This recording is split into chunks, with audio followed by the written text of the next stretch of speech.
Hello and welcome to our September update here at Revesby Estates and on the farm.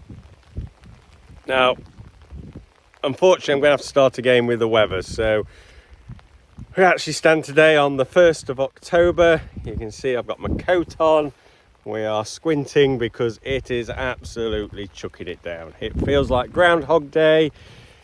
It's only just shy of 2 weeks off being a year since we had the horrendous 150 millimeters of rain, and as I stand now on the last day of September, we have just had 2 inches 50 mil of rainfall. So we're at the beginning of our drilling campaign. We've got our winter barleys in, and we've got a small area of our winter wheat in. Normally we wouldn't drill till well into October because of blackgrass control, disease control, but this year we'd set out to start a little bit earlier. So both drills are on the tractors, we're all ready to go. We made a start at the weekend, and then lo and behold, the weather has done what it's done, and we will be parked up for at least a week now. And if it doesn't stop, who knows, will we actually get our winter crops in again? So yeah, it's tough time for the farmers at the moment, and it's ruining time if we have a second year without being able to get our crops in.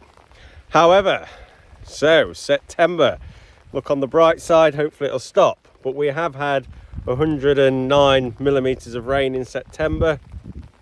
We'd had about 24 up until the last 4 days of September, so it just shows how the weather has turned against us.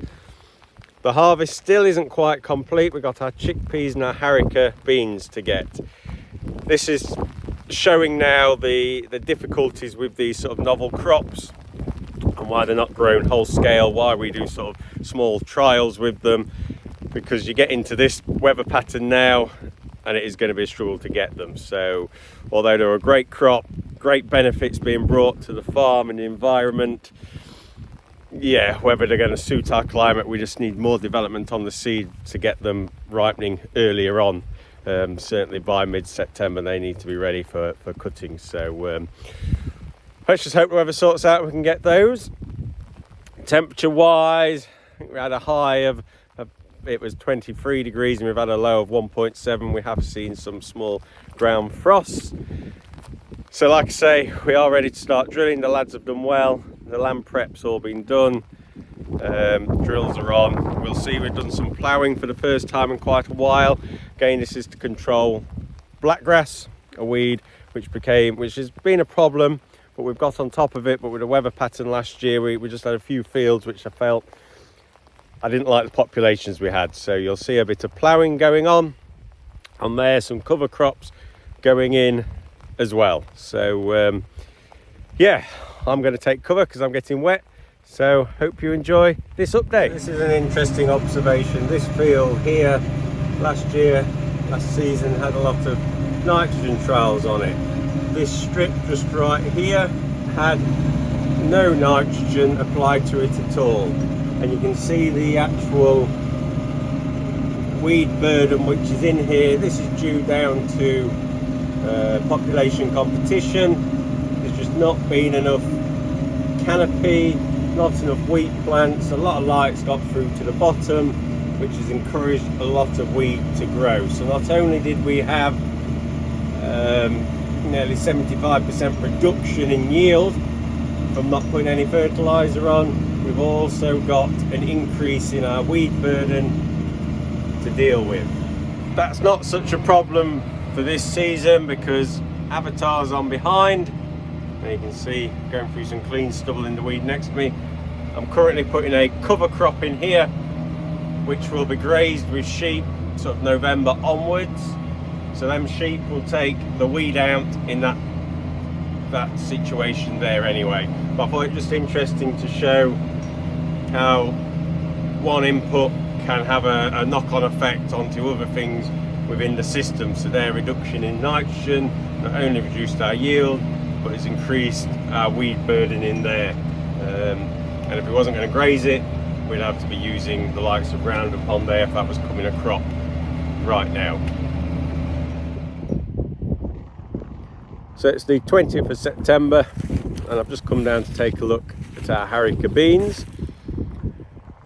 They're almost ready for harvest, just not quite there yet I don't think, but as we are now at the 20th of September, I'm beginning to wonder when we are going to get them to harvest. We could really do with a couple of hot days just to crisp them up, take the final moistures out. But time's ticking away, so that might be the weak link in these haricot beans. So here are the haricots, as you can see, these pods here hanging on these rows.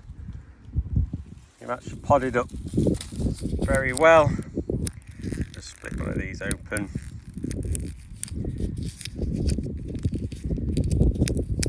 There's the beans inside.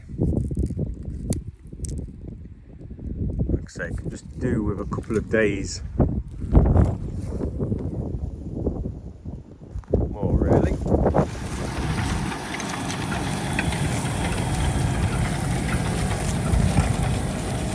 So behind me you can see Zach out with the plough.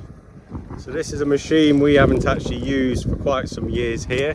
I think it must be 8 years since we ploughed this field last.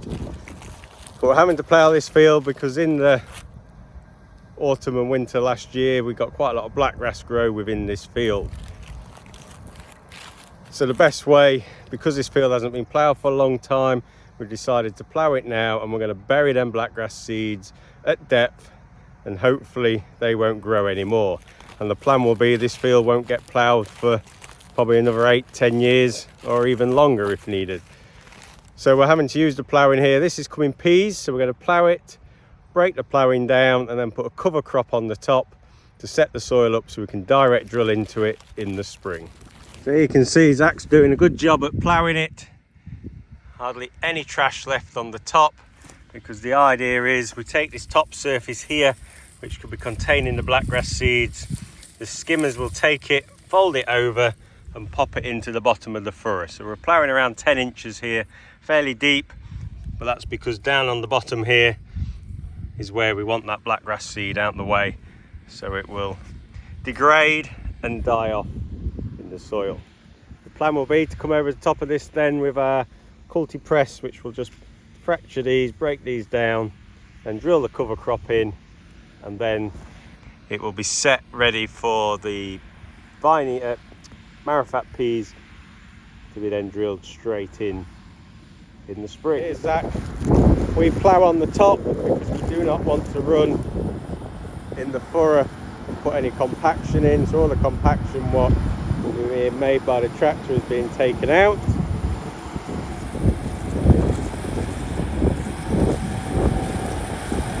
So Zach's nice and steady away just to allow the plough to work. There we go. See the skimmers working, folding everything in.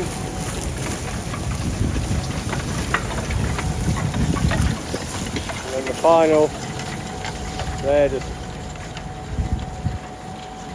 filling in the furrow and burying the trash.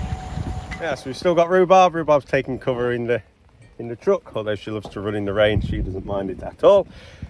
I just thought I'd bring a splash of colour, so enjoy this. This was a video I did at the beginning of September of our wild bird mixers. Thought it would bring a splash of colour on what is a grey day. So yeah, so we've got obviously the lovely sunflowers here. Going to produce a lot of seeds. We've then got our triticale. We've got some barley in here. We've got some of the sorghum in here. Lots of different types of seeds to attract lots of different birds in here. There's also some finer seeds, so we're gonna, here we go, to attract in all the different varieties of birds. You get your chaffinches in here, hopefully some yellow hammers in here, all going to provide a vast abundance of seed to our bird life during the winter.